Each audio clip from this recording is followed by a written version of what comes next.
युवाओं का सम्मान किया गया। इसी को लेकर बात करेंगे। राज्य आंदोलनकारी मंच के अध्यक्ष हमारे साथ हैं देवी गोदियाल जी। उनसे जानने का प्रयास करेंगे। उत्तराखंड एक पहले से ही वीरों की और संघर्ष की जो है भूमि रही है और मसूरी ने इसमें अहम भूमिका हमेशा जो है वो निभाई है। गोदियाल जी, क्या कुछ कहेंगे आज जिस प्रकार से छलावा युवाओं के साथ हो रहा है, युवाओं को सड़कों पर, जिन युवाओं के हाथों में किताबें होनी चाहिए थी, जिन युवाओं के हाथों में जो है वो राज्य की कमान होनी चाहिए थी, वो युवा आज जो है वो सड़कों पे दर बदर भटक रहे हैं और शासन प्रशासन का एक क्रूरतम रूप यहाँ पर देखने को मिल रहा है। दूर दराज क्षेत्र से जो है माँ बाप गाँव में खेती करके हल बहा के जो है अपने बच्चों को देहरादून भेजते हैं और वहाँ पर जो है वो पेपर लीक और हाकम सिंह जैसे लोग पैदा हो जाते हैं। क्या कुछ कहेंगे? स्वाभाविक है कि इस 1994 में जब ये आंदोलन शुरू हुआ और उस आंदोलन में तमाम महिलाओं ने, बेरोजगारों ने और तमाम उत्तराखंड के हर नागरिक के अंदर एक जुनून था कि जब उत्तराखंड राज्य बनेगा तो एक तो पलायन रुकेगा और पलायन रुकने के साथ साथ रोजगार के साधन होंगे, जल जंगल ज़मीन पे बचाव होगा। परंतु ठीक उसके विपरीत आज जो प्रदेश की स्थिति है, इसमें भारतीय जनता पार्टी की सरकार रही हो चाहे कांग्रेस की सरकार रही हो, इन्होंने इस प्रदेश को नोच करके खा दिया है। जब राज्य बना था तो हम लोगों के अंदर एक नया उत्साह था इस प्रदेश के युवाओं के अंदर कि हमें नौकरी मिलेगी, हमारा पलायन रुकेगा।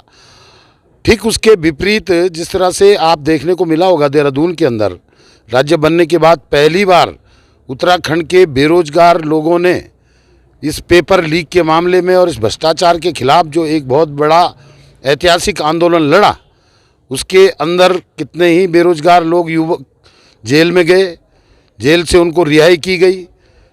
सवाल इस बात का पैदा होता है कि इस प्रदेश का बेरोजगार युवा कहाँ जाएगा?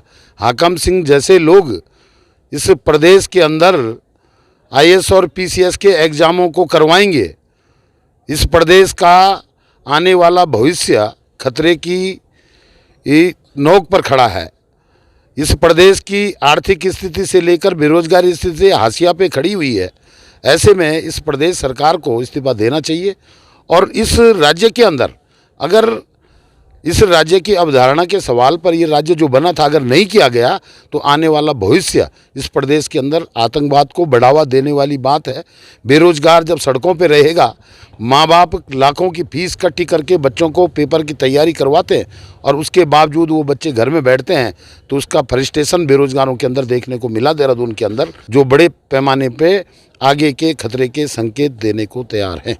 आज यहाँ पर शहीद स्थल पर नितिन दत्त और जो है वो मोहन केंतुरा, जो कि 5-6 दिन से लगातार जेल में रहे हैं और इन्होंने जो है वो बेरोजगार युवा शिक्षित संघ की जो है वो लड़ाई लड़ी है। कहीं ना कहीं आज जो है वो जिस प्रकार से देखा जाता है, आज हम जो है वो शहीद स्थल पर खड़े हैं। शहीद स्थल के में जो है वो यहाँ पर देखे जाते थे, तो हमने 6-7 लोगों ने यहाँ पर शहादत दी, अपने सीने पर जो है वो गोली खाकर यहाँ पर हमने उत्तराखंड मांगा। क्या उत्तराखंड हमने इसलिए मांगा था कि आज 22 साल का युवा प्रदेश और जो है वो उत्तराखंड का युवा आज जो है वो सड़कों पर घूमने के लिए बदर की ठोकरें खाने के लिए मजबूर है और तब सरकार कहती है कि जो है हम रोजगार की बात कर रहे हैं, हम युवाओं की बात कर रहे हैं, हम जो है पलायन को रोकने की बात कर रहे हैं। तो कहीं ना कहीं आपने जो है आप आंदोलनकारी रहे हैं, क्या वो सपना सार्थक हो पाया है जिसके लिए सीने पे गोलियां खाकर जो है उत्तराखंड बनाया गया?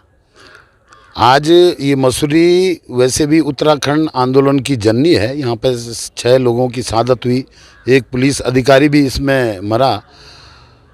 आज मसूरी से 2 लड़के नितिन दत्त और मोहन कैंतुरा, ये लोग मसूरी का नेतृत्व करते हुए उस आंदोलन में गए। मसूरी आंदोलन की एक जननी है। मसूरी में तो युवा, उस टाइम युवाओं ने बलवीर सिंह नेगी जैसे युवा, पुलिस के संगीन उनके छाती में घोंपी गई, परंतु वो घबराए नहीं और उसी का परिणाम हुआ कि राज्य बना। अगर ये युवा पीढ़ी इस आंदोलन में अपनी भूमिका निभा रही थी, निश्चित तौर पर जिस तरह से राज्य बनने में सफल उत्तराखंड की जनता रही है, मैं समझता हूं कि यहां से भ्रष्टाचार मुक्त उत्तराखंड सरकार बने, इसके लिए युवा पीढ़ी के कंधों पे ये बड़ी बागडोर है और मुझे लगता है कि ये जो संकेत हैं ये एक बहुत बड़े आंदोलन को जन्म लेंगे। इसके लिए मैं उन बच्चों को इस बात का धन्यवाद देता हूँ कि उन्होंने मसूरी का प्रतिनिधित्व करते हुए राजधानी के अंदर, जो जेल के अंदर उन्होंने अपनी समय दिया, अपनी कुर्बानी दी, उसके लिए जो है मैं उन लड़कों को धन्यवाद देता हूं और प्रदेश के और मसूरी के युवाओं को आह्वान करता हूं कि इस राज्य की लड़ाई में उनके माँ बापों ने बड़ी भूमिका निभाई, उनके बुजुर्गों ने बड़ी भूमिका निभाई। उनको इस बेरोजगारी के सवाल पे, पलायन के सवाल पर एकजुट होना चाहिए। उसमें हम उनको अपना समर्थन देते हैं। हम उनको मार्गदर्शन कहेंगे तो मार्गदर्शन देंगे और इस प्रदेश को बेहतरीन प्रदेश बनाने के लिए उन सब लोगों का साथ देंगे।